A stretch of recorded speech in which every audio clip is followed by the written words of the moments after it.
La Biblioteca Nacional del Perú presenta Espacio BNP, el primer contenido podcast de la Biblioteca Nacional del Perú. Bienvenidos y bienvenidas a Espacio BNP.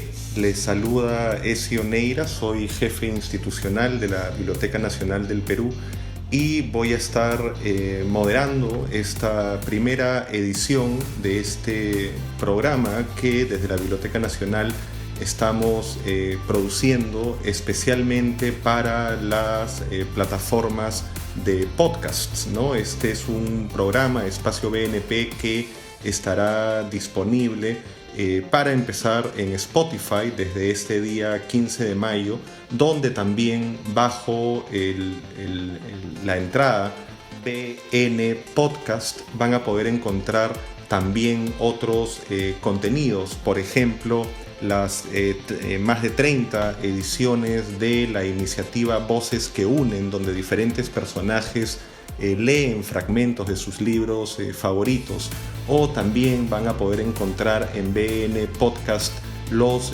conversatorios de un ciclo muy interesante que se ha estado promoviendo desde Biblioteca Nacional, que lleva como nombre Lectura, Biblioteca y Comunidad, y que tiene que ver justamente con la relación de las bibliotecas hacia la comunidad en la función de formación de lectores principalmente que estas tienen. También, ya para terminar, digamos, con la presentación general de BN Podcast, van a poder encontrar ahí otros conversatorios como Diálogos en Tiempos de Cambio, o también, por cierto, una actividad muy querida por los usuarios que lleva como nombre Cineforum, donde la Biblioteca Nacional conversa con realizadores, con productores de diferentes películas peruanas, ¿no? Y la conversación, por supuesto, versa sobre el detrás de cámaras de la realización, pues, de las películas sobre las que allí se conversa.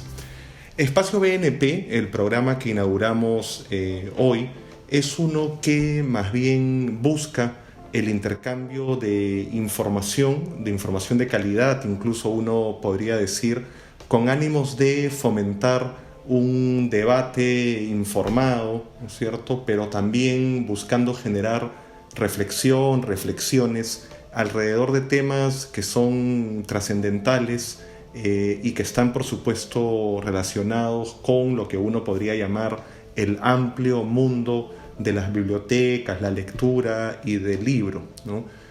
Algunos temas sobre los que estaremos trabajando en este espacio BNP son, por ejemplo, ¿no?, temas como la relevancia, la evolución de las bibliotecas, temas relacionados con el fomento lector, con la historia del libro en sus diferentes soportes, temas también relacionados con la conservación del patrimonio bibliográfico, entre tantos otros temas, ¿no es cierto? Tantos otros temas como las funciones que la Biblioteca Nacional en este caso tiene, pero que también otras bibliotecas de diferentes tipos también llevan a cabo, ¿no?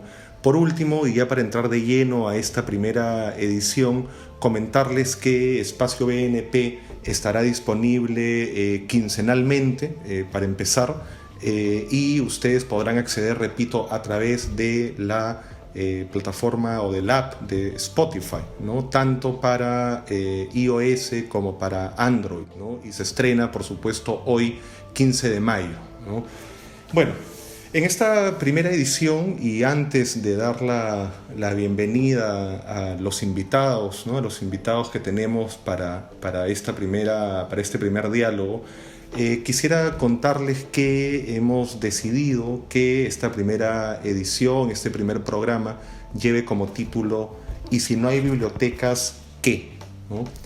Se trata, pienso, de una pregunta muy pertinente, ¿no?, ya que estamos, como sabemos, debido a la emergencia sanitaria que se vive a nivel mundial, en un momento único, ¿no?, un momento que probablemente nadie hubiera sospechado, ¿no? Este es un momento único que lo es, por supuesto, para toda la humanidad en general, ¿no?, y para todas las dinámicas que involucran, o para todas las dinámicas humanas, sociales, culturales en general, pero también, por supuesto, y ya para ir entrando de lleno a la materia del programa, es un momento único también para el mundo de las bibliotecas, ¿no? Quisiera solamente empezar ofreciendo algunos datos, ¿no?, que pueden disparar la conversación en algunos sentidos. El primero, ¿no?, es que de acuerdo al IFLA, ¿no?, a la Federación Internacional de Asociaciones de Bibliotecarios y Bibliotecas, hay varios países en el mundo que tienen sus sistemas de bibliotecas públicas cerrados, ¿no?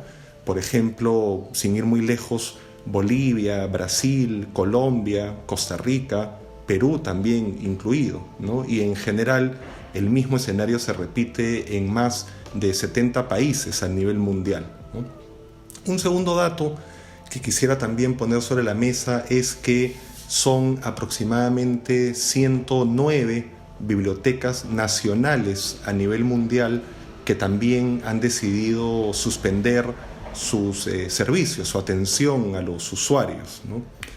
De manera que me da la impresión que estos dos primeros datos muestran con claridad que son tiempos muy difíciles en general, como decía, pero en particular también para las bibliotecas a nivel mundial, ¿no?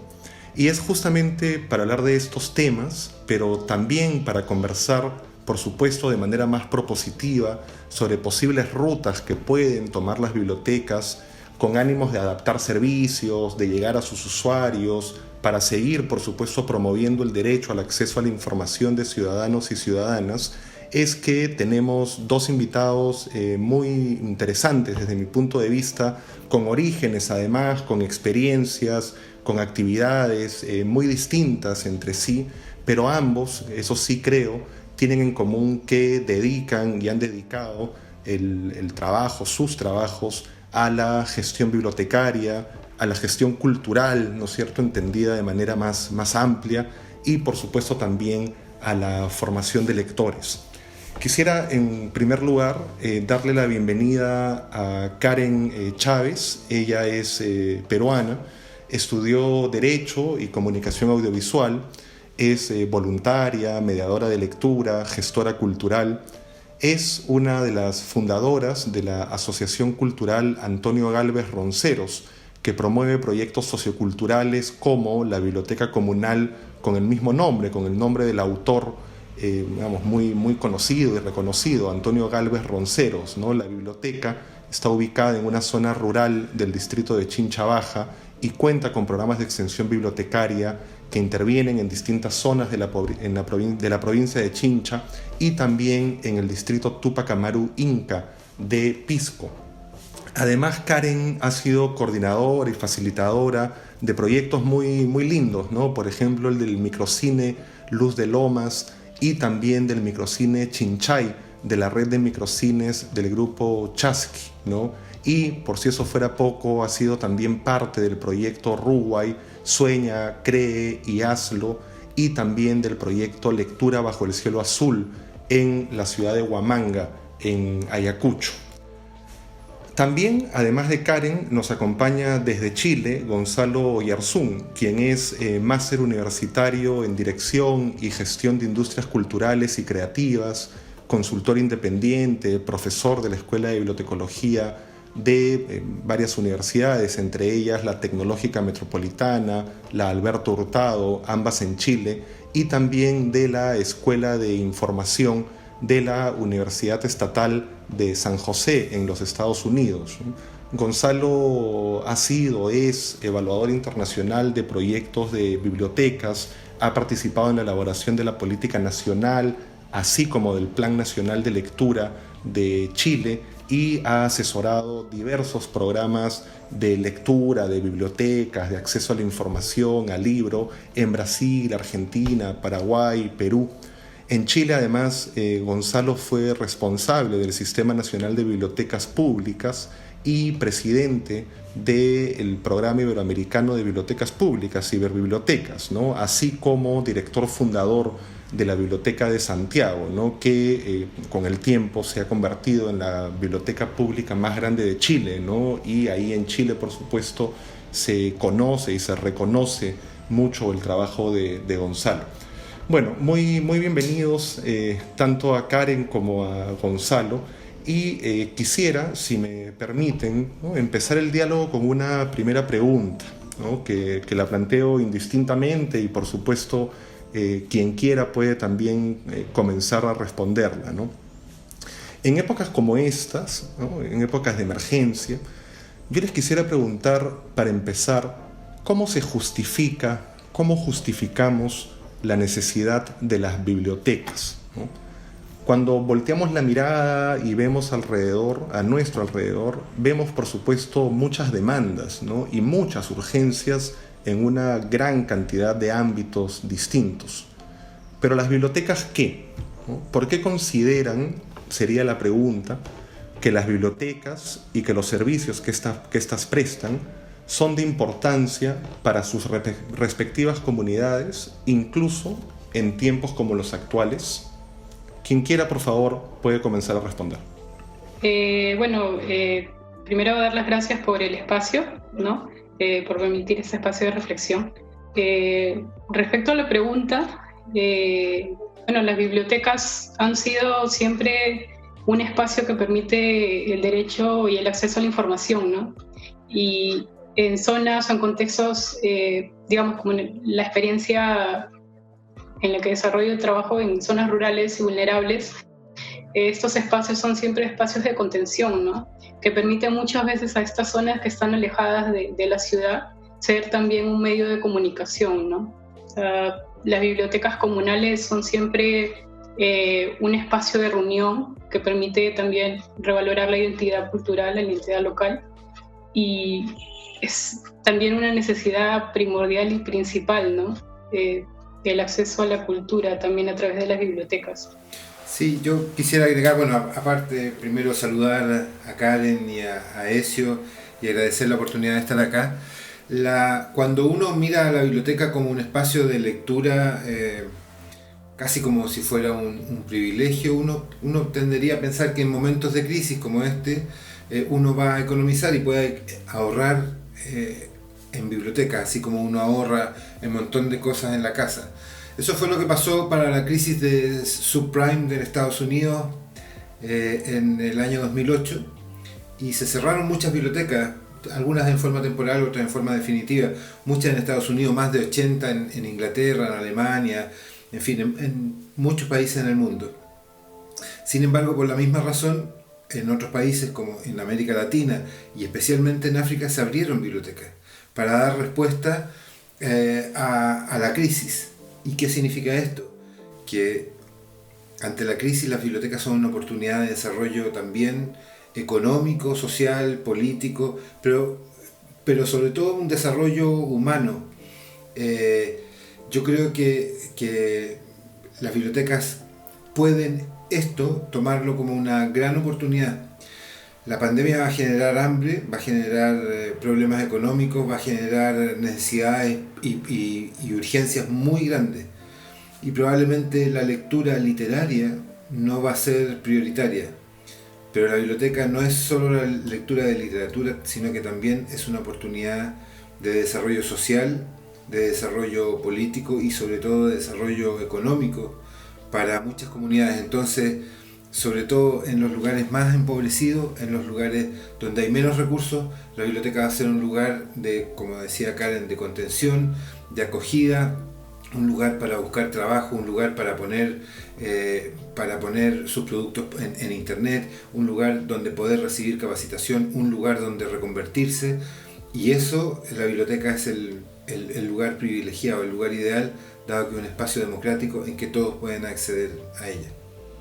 Esta manera, Gonzalo, de hablar de las bibliotecas, ¿no es cierto?, como espacios que no deben ser considerados como un privilegio, sino más bien, ¿no es cierto?, como espacios que exceden incluso, y ahí también tomo lo que mencionaba Karen, ¿no es cierto?, espacios que son, para ejercer el derecho del acceso a la información, pero además también espacios de contención, de reunión, de socialización. Gonzalo hablaba también, por supuesto, de la utilidad de las bibliotecas para cuestiones, repito, que exceden a lo que uno, habitualmente piensa cuando uno piensa en bibliotecas, ¿no? Es decir, espacios donde uno accede a la información mediante libros o mediante otras tecnologías, ¿no? Y que este acceso a la información sirve, estoy hablando desde una lógica más tradicional, por llamarle de alguna forma, que este acceso a la información, repito, sirve por lo tanto para procesos educativos o procesos formativos y demás. Quisiera, por lo tanto, si es posible, que puedan ahondar, ¿no es cierto?, en este otro, en el valor distinto que también tiene la biblioteca, ¿no? O sea, la biblioteca rural, comunitaria, en el caso de Karen, ¿no? Hablaba de esta como espacios de contención, de reunión. Gonzalo también, repito, el impacto en cuestiones económicas, pero también el impacto de la biblioteca, uno podría pensar para el desarrollo de una cultura de paz o para reducir índices de inseguridad, entre otros, ¿no? La salud también uno podría pensar. Entonces me gustaría, si es posible, por favor, desde la experiencia de ambos y con ánimos de seguir hablando de la pertinencia de las bibliotecas, incluso en épocas como esta, que puedan desarrollar más esta idea, por favor. Para nosotros, bueno, la experiencia desde la biblioteca en Chincha, esta biblioteca comunitaria ha sido siempre o ha cumplido un papel muy importante en lo que es la educación y el fortalecimiento de la cultura, ¿no?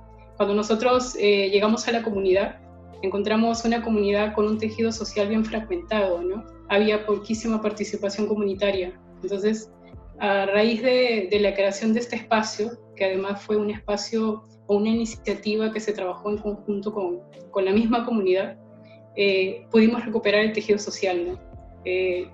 Permitíamos que ese espacio pequeño que teníamos, porque es lo que caracteriza muchas veces una biblioteca comunitaria, ¿no? Tienen un espacio muy reducido, pero en el cual se le da la participación pues, a la comunidad, a las voces de los niños, de los adolescentes, ¿no? Que puedan proponer cosas para generar cambios, ¿no? Nosotros inicialmente empezamos como que a indagar un poco, reconocer cuáles son las necesidades informativas que tenía la comunidad, ¿no? Es una comunidad que se dedica al campo, a la ganadería, y muchas veces se piensa, ¿no?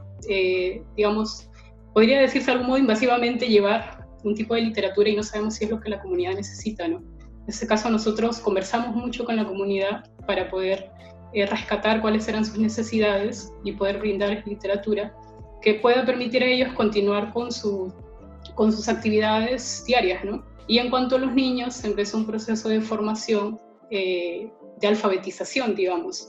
La biblioteca ha sido desde sus inicios un centro de alfabetización porque encontramos muchos niños con estas dificultades de aprendizaje, niños que ya cursaban incluso el 6º grado de primaria y todavía no sabían leer, padres analfabetos. Entonces la biblioteca no solo fue para nosotros pues, un espacio de préstamo de libros, sino fue también un espacio vivo, ¿no? Que permita a los niños aprender, ¿no?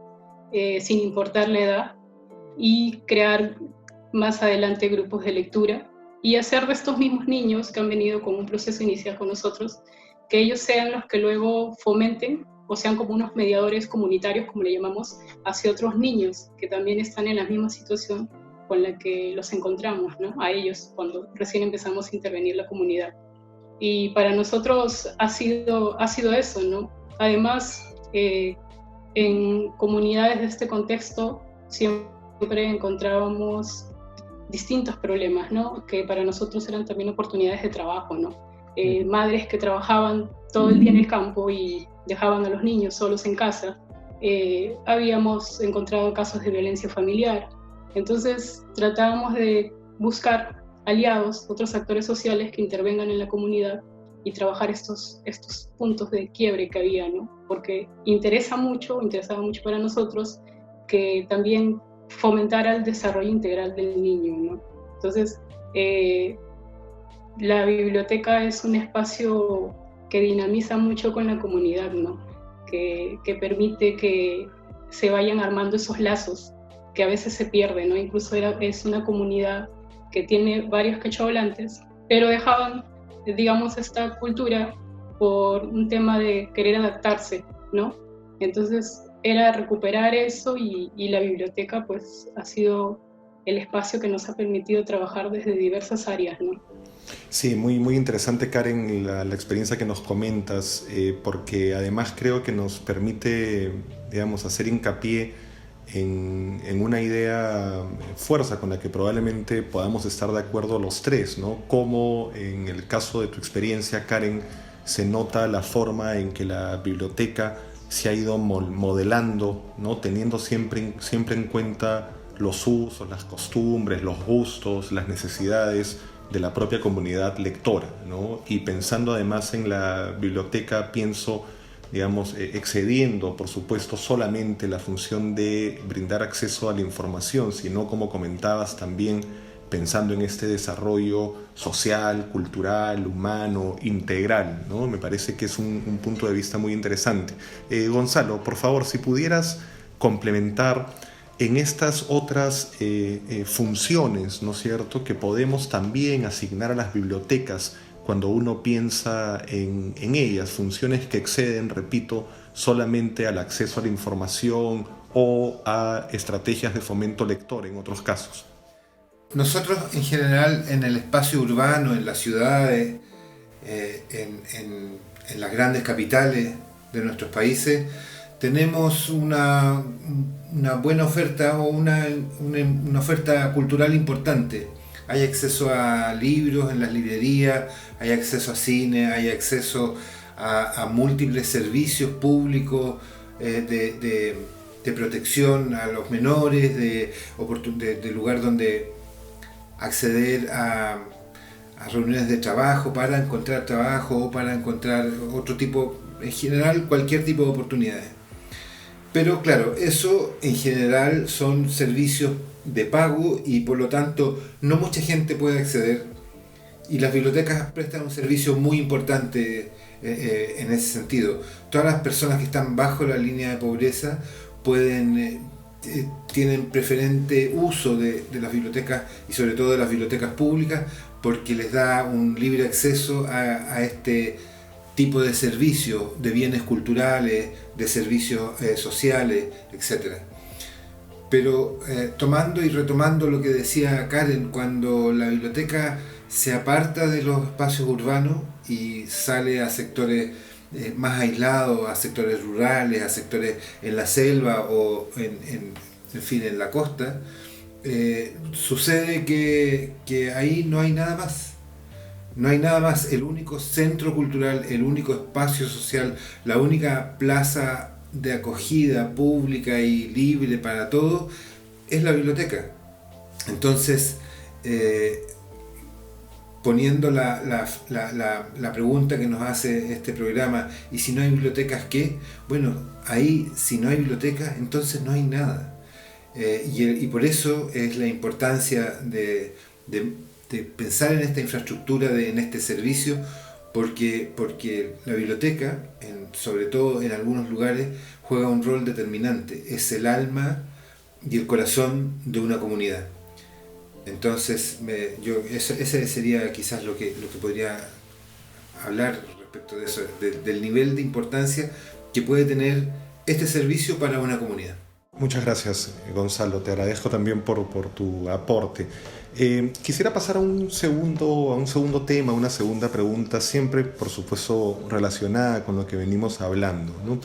Digamos, muchas bibliotecas de diferentes tipos, ¿no? En diferentes entornos, además, no solamente entornos urbanos, también rurales y todo tipo de bibliotecas, repito, han venido haciendo en muchos casos un enorme esfuerzo por seguir brindando servicios de manera remota, sea a través del uso de nuevas tecnologías o sea también a través del uso de tecnologías más antiguas, ¿no? Pienso en el teléfono, en la radio, ¿no?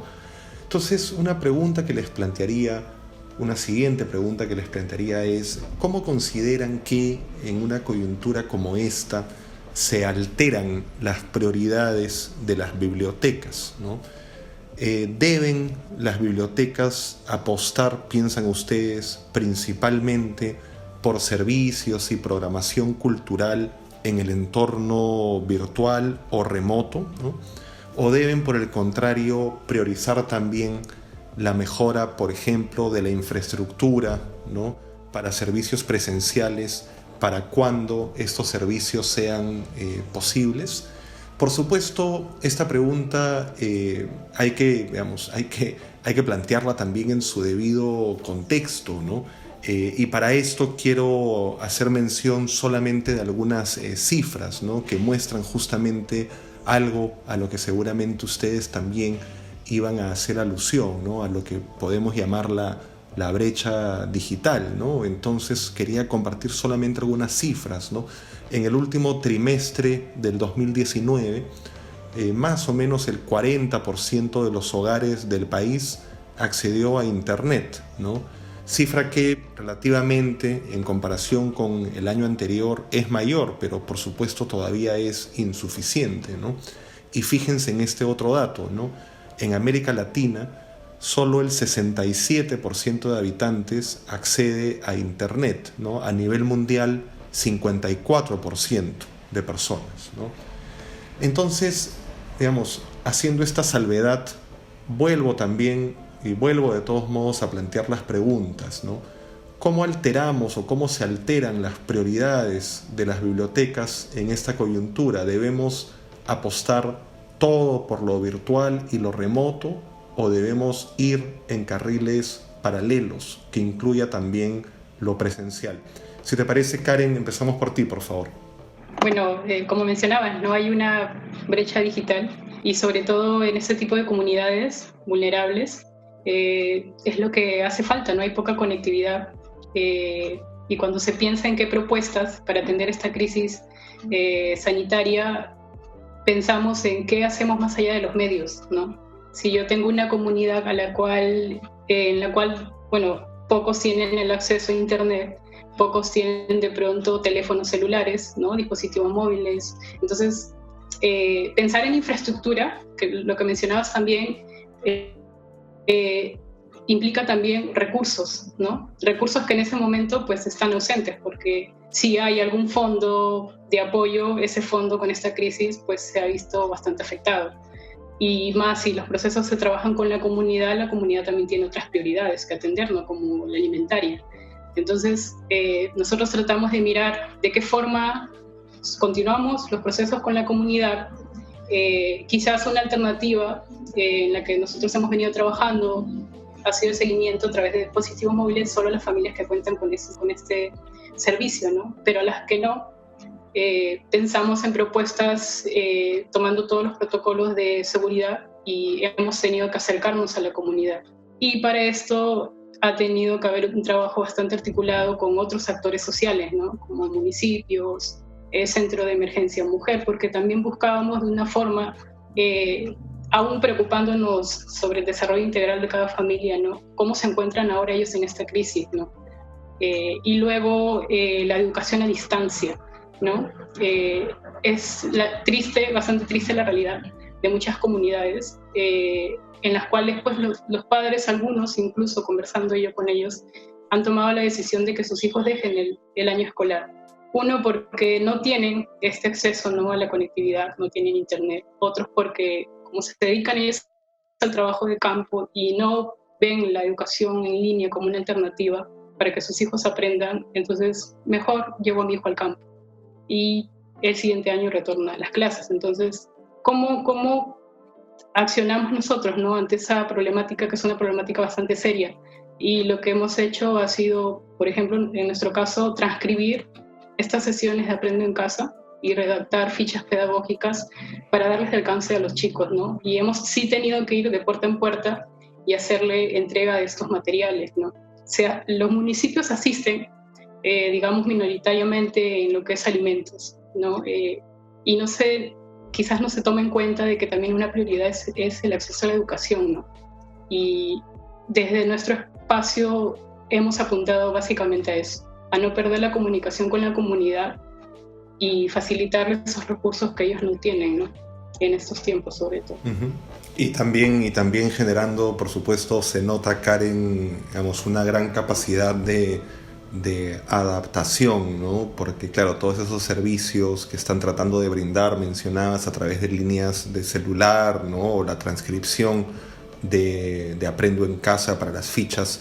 O sea, me parece que son justamente esos servicios que en estos tiempos se requieren con mucha urgencia, no más aún, como mencionabas tú, teniendo en cuenta la problemática de estos chicos, ¿no es cierto?, que están dejando la educación virtual y los padres, como mencionabas, se los llevan al campo, ¿no? Gonzalo, por favor, si pudieras también complementar en esta pregunta. A mí la semana pasada me preguntaban de Francia exactamente lo mismo en un congreso que hay de editores y bibliotecarios. Me preguntaban exactamente lo mismo y la reflexión iba un poco en el sentido del trabajo admirable que está haciendo Karen y que acaba de señalar. Y que hay gente que hay bibliotecas que han hecho un trabajo muy simple, que es mantener como activo su Facebook y algunas redes sociales.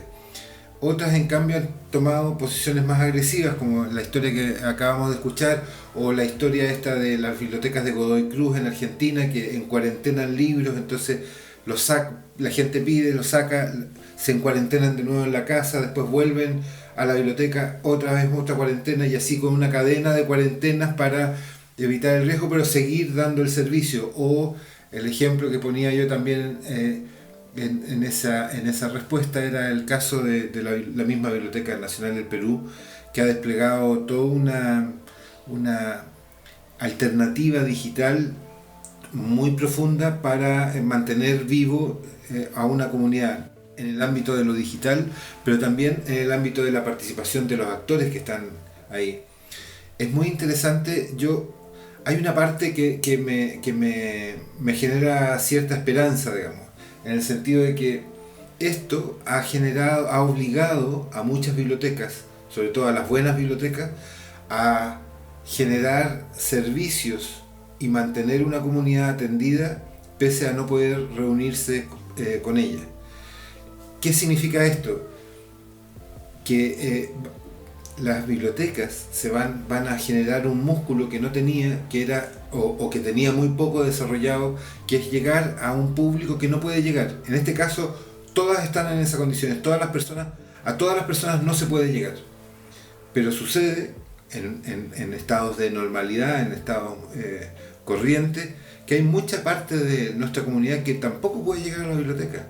Y no siempre diseñamos este tamaño de esfuerzo para poder llegar a ellos, ni en lo digital, ni en lo presencial, ni con suficientes servicios móviles, ni con suficientes cajas viajeras, ni con, en fin, servicios especialmente diseñados para los que por razones laborales, por razones familiares, por condiciones físicas o condiciones mentales, o por condiciones de edad o de geográfica, no pueden llegar a un servicio bibliotecario.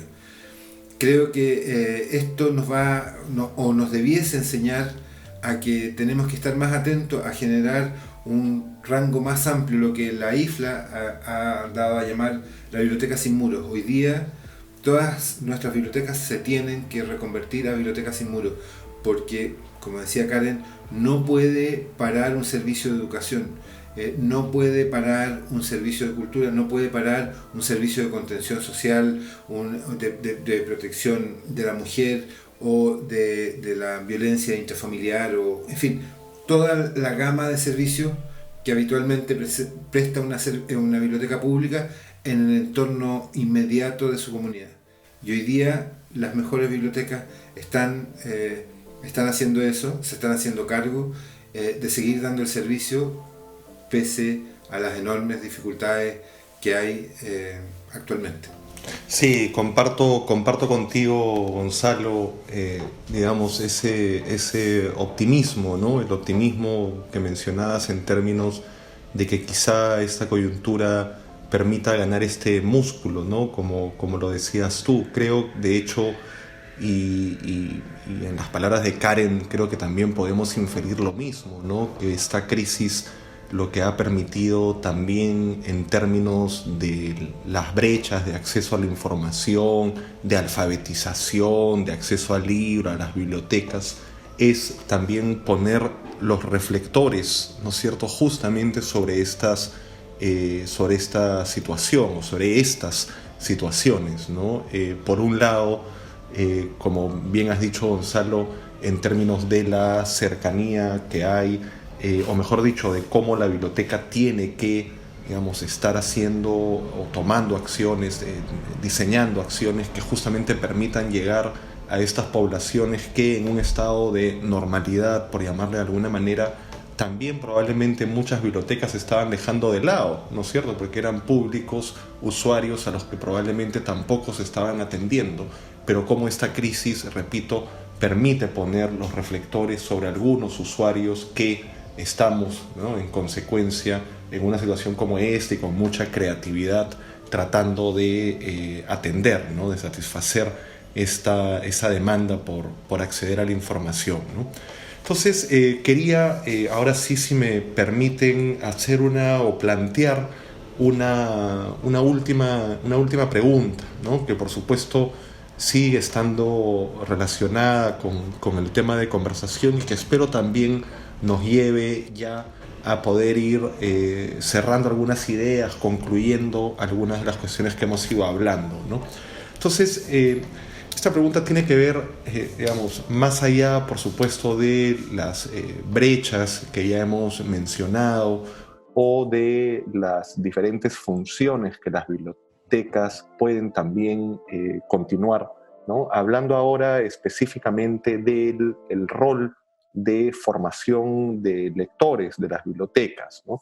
Entonces pienso que las bibliotecas, los bibliotecarios, los mediadores de lectura están en general, ¿no?, acostumbrados, por supuesto, a los entornos presenciales, ¿no? Así hemos estado acostumbrados todos. Entonces la pregunta sería, ¿cuánto consideran, ¿no?, a partir de las propias experiencias que están teniendo ustedes estas semanas, o también, por supuesto, teniendo en cuenta experiencias previas, que se alteran las dinámicas, por ejemplo, que son propias de la mediación lectora en los entornos virtuales o remotos? Dicho de otra manera, ¿creen ustedes que el trabajo de mediación cultural o de mediación de lectura, ¿no es cierto?, en el entorno virtual o remoto es el mismo que en el entorno presencial? Y una pregunta complementaria, ¿no?, que, digamos, me interesa mucho tener sus opiniones, ¿no? ¿Creen que es posible lograr los mismos niveles de socialización, por ejemplo, en un club de lectura, ¿no?, que se lleva a cabo de manera presencial versus uno que se lleva a cabo de manera virtual? Bueno, respecto a tu pregunta, particularmente considero que no, que siempre se necesita del contacto con el público, ¿no?, del cara a cara, percibir sobre todo, ¿no?, porque muchas veces cuando se realizan las actividades de mediación, es también un poco ese sentido de sentir voy a ir un poco por la parte emocional, ¿no? De repente sentir la esencia o ver en qué situación se encuentra la persona a la cual tú le estás realizando mediación, ¿no? A nosotros muchas veces nos ha pasado en algunas actividades de lectura, hemos visto de pronto un niño que en ese momento pasaba por problemas complicados familiares, que no los transmitía, y observarlo, ver sus actitudes, conocerlo, estar cerca a él, hacía que nosotros percibiéramos que ese niño requería de que alguien lo escuche en ese momento, ¿no? Entonces, a través de las plataformas digitales, si bien seguimos conectados, digamos que se pierde un poco esa esencia, ese lazo, ¿no?, que muchas veces también es importante para los temas de mediación.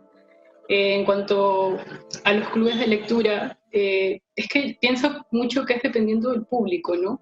Tiene que ser un público que principalmente también esté, digamos, alfabetizado informacionalmente, ¿no? Pienso que el proceso es totalmente distinto, ¿no? Que es totalmente distinto mediar lectura en un espacio físico, hacerlo en un espacio digital, y que hay que tener muchas más herramientas, ¿no? Sí, yo particularmente considero eso, ¿no? Uh-huh. Excelente, Karen, muchas gracias.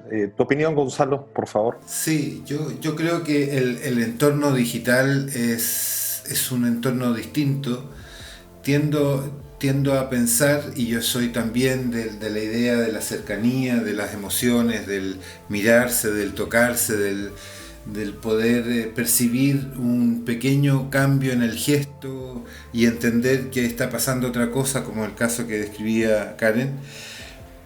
Pero también en el mundo digital se puede dar eso, y de manera distinta, quizás con códigos distintos que tenemos que aprender. Tenemos que aprender también que los emoticones pueden ser una forma de que alguien exprese una luz de alerta.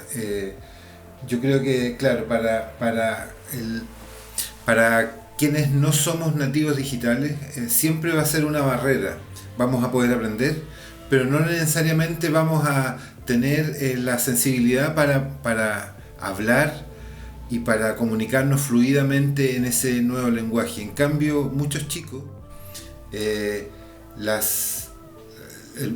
entorno digital es un entorno muy seguro, porque se puede mostrar con un avatar distinto, y pueden ser más fuertes, pueden ser más juguetones, pueden ser más divertidos o más atrevidos en un entorno digital, porque se sienten más protegidos, más contenidos, que en el mundo real, que en el encuentro cercano, inmediato, les dificulta. Entonces, no creo que uno reemplace al otro. Yo creo que son espacios complementarios. Hay, en el caso, por ejemplo, de Chile y de la Biblioteca Pública Digital, los lectores y los usuarios de la Biblioteca Pública Digital de Chile no son usuarios habituales de bibliotecas públicas, prácticamente en un 80%, un poco más del 80%. Entonces lo que pasa ahí es que estamos capturando en el entorno digital a otro tipo de personas, a otro tipo de usuarios que no interactúan en el mundo de la biblioteca. Y eso fue muy importante para los clubes de lectura, porque los clubes de lectura del ámbito digital, por ejemplo, permiten no solamente integrar a esta gente, a estos chicos, chicas que no van habitualmente a la biblioteca, sino que el entorno digital tiene otras ventajas, y que, por ejemplo, que permite a grupos, por ejemplo, con discapacidad auditiva o con discapacidad visual o con cualquier otro tipo de desventaja, acceder fácilmente y participar fluidamente, porque lo hacen o a través de la voz o a través del texto, y no tienen que trasladarse a un lugar que les pueda resultar inseguro. Entonces, sí es distinto. Mi conclusión sería esa. Yo creo que genera una oportunidad de tener un público nuevo, genera la oportunidad de ampliar nuestra comunidad de usuarios y nuestra comunidad lectora, y genera una oportunidad de tener públicos que de manera presencial probablemente nunca se hubieran acercado a una biblioteca. Muchas gracias, Gonzalo. Coinciden ambos entonces, digamos, yo también me sumo en esa coincidencia, ¿no? En que definitivamente, digamos, el entorno virtual es distinto al presencial en términos de cuánto puede facilitar la socialización alrededor de de las acciones de mediación lectora en particular, ¿no? Pienso, mientras los escucho, ¿no?, que quizá una manera podría ser también que las bibliotecas justamente diferencien la manera en que se acercan a sus usuarios, ¿no? Y creo que el caso de Karen, con el trabajo que está haciendo en Chincha, lo muestra muy bien, ¿no? Si ahí no hay acceso a internet, entonces ahí la biblioteca se acerca al usuario, ¿no? Se acerca o a través de la línea telefónica o a través, por supuesto, como está sucediendo en otras partes del mundo también, llevando libros a las casas, por ejemplo, ¿no? O a través de otros medios, ¿no? Entonces, a lo mejor pensar, como decía Gonzalo también, en estrategias digitales para los nativos digitales que además tengan acceso a estas nuevas tecnologías, y por otro lado en otro tipo de mecanismos para llegar a usuarios a los que es difícil llegar con estas nuevas tecnologías. Quisiera agradecerles mucho tanto a Karen como a Gonzalo por esta conversación muy rica desde mi punto de vista alrededor de la importancia de las bibliotecas en estos tiempos, ¿no? Karen mencionaba al comenzar, o se refería al comenzar, a las bibliotecas como espacios donde ejercer el derecho de acceso a la información, pero además también mencionaba que las bibliotecas son, ¿no es cierto?, en su experiencia, hablando específicamente además de la Biblioteca Comunitaria Antonio Gálvez Ronceros, espacio de contención, de reunión, ¿no? Gonzalo, por su parte, comentaba también cómo no debemos considerar en ningún momento que las bibliotecas son un privilegio, sino que por el contrario, en muchos casos, ¿no?, como decía Gonzalo, si no hay biblioteca no hay nada, ¿no? La biblioteca se convierte, decía Gonzalo, en el alma y en el corazón de una comunidad, ¿no? Quisiera también, para recapitular algunas de las ideas que se han mencionado en esta conversación, volver a lo que contaba Karen, ¿no?, en el caso de la Biblioteca Comunitaria Azucargo en Chincha, cómo esta logró algo que encuentro verdaderamente fascinante, importante, ¿no?, que es reconstruir o contribuir a la reconstrucción de un tejido social que Karen contaba estaba muy dañado antes de la llegada de la biblioteca, ¿no? Entonces, cómo también la biblioteca tiene esa función, ¿no?, la función de reconstrucción de los tejidos sociales, por no contar, por supuesto, otras de las funciones, varias de las cuales mencionaba Gonzalo, ¿no? Por ejemplo, el impacto que pueden tener las bibliotecas para el desarrollo social, productivo, económico, en temas de salud, de seguridad y demás, ¿no? Y quisiera, y ahora sí, para terminar de recapitular las ideas, volver, por supuesto, a esta cuestión de la que hablaba Gonzalo, que me pareció muy, muy interesante y que por supuesto se evidencia también en la práctica de Karen, ¿no? Cómo debemos pensar ahora, según el IFLA, decía Gonzalo, en las bibliotecas sin muros, ¿no? Bibliotecas a las que sea muy fácil llegar, ¿no es cierto?, y para las que también sea muy fácil movilizarse, usando diferentes estrategias creativas, adaptadas para llegar a los usuarios, ¿no? Así que quería nuevamente agradecerles mucho a Karen y a Gonzalo por la participación en esta primera edición de Espacio BNP, que recuerden los que nos escuchan que será publicada una nueva edición cada 2 semanas, siempre conversando, como mencionaba al comienzo, pues sobre temas de importancia, trascendentales, relacionados con el amplio mundo de las bibliotecas, la lectura, el libro, el acceso a la información, el patrimonio bibliográfico, entre otros. Así que Karen, Gonzalo, muchas gracias de nuevo y nos escuchamos en la siguiente edición de Espacio BNP. Esto fue Espacio BNP, el primer contenido podcast de la Biblioteca Nacional del Perú. Gracias por acompañarnos. Recuerda que estaremos presentando un capítulo nuevo cada 2 semanas. Te esperamos en la siguiente edición del viernes 29 de mayo. Espacio BNP. Encuéntranos en Spotify y YouTube.